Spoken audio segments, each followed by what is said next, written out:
In 1806, a 23-year-old Boston businessman named Frederic Tudor loaded 130 tons of frozen New England pond water onto a ship called the Favorite and sent it toward the Caribbean. His own brother called it insanity. Investors called it worse. Ice in the tropics, before refrigeration existed, carried across the equator on a wooden hull, expected to survive weeks at sea. That sounds insane. But the story of ice starts long before Tudor, in a world where staying cool was a luxury reserved for kings. Ice would go on to build fortunes, reshape diets, and quietly rewire how humans lived in hot climates. So how did frozen water become one of the most valuable commodities on Earth? Long before Tudor, ice was already a symbol of power.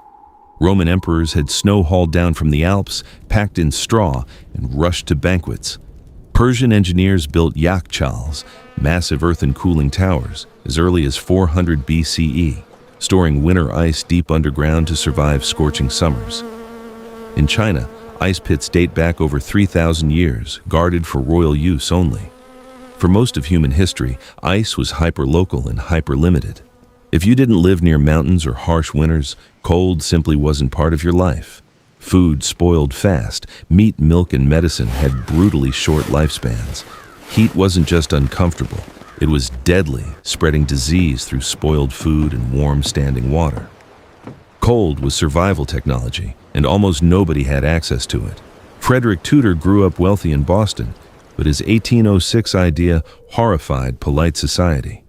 He proposed cutting solid blocks from frozen New England ponds and shipping them to the sweltering Caribbean, where people had never seen ice in their lives. His first shipment to Martinique nearly bankrupted him. Locals didn't know what to do with it. Some of it simply melted on the dock before anyone bought it. 7 years of losses.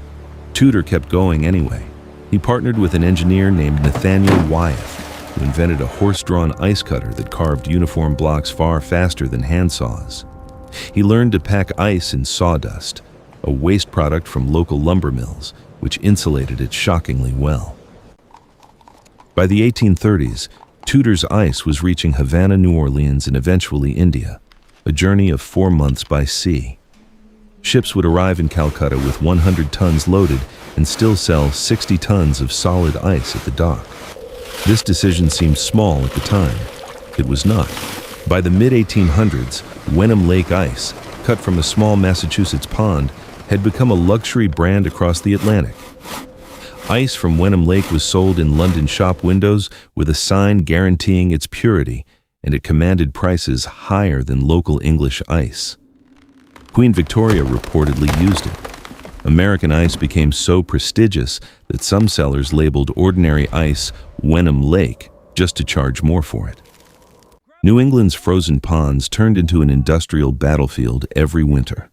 Thousands of laborers, many of them Irish immigrants working for brutal wages, cut, hauled, and stacked ice for months at a time, standing on frozen lakes with iron saws in freezing wind. Entire towns depended on the harvest.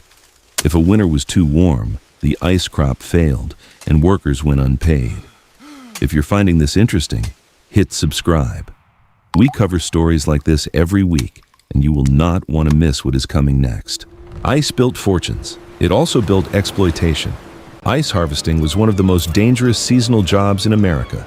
Workers fell through thin ice regularly, sometimes fatally, in near-zero temperatures.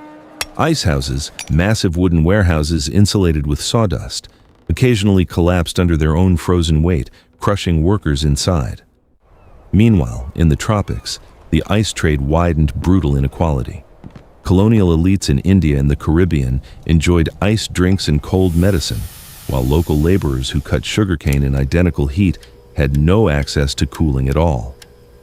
Ice, meant to be a democratizing convenience, arrived instead as a marker of colonial privilege, a cold luxury built on hot, unpaid labor thousands of miles away. And the trade was staggeringly wasteful.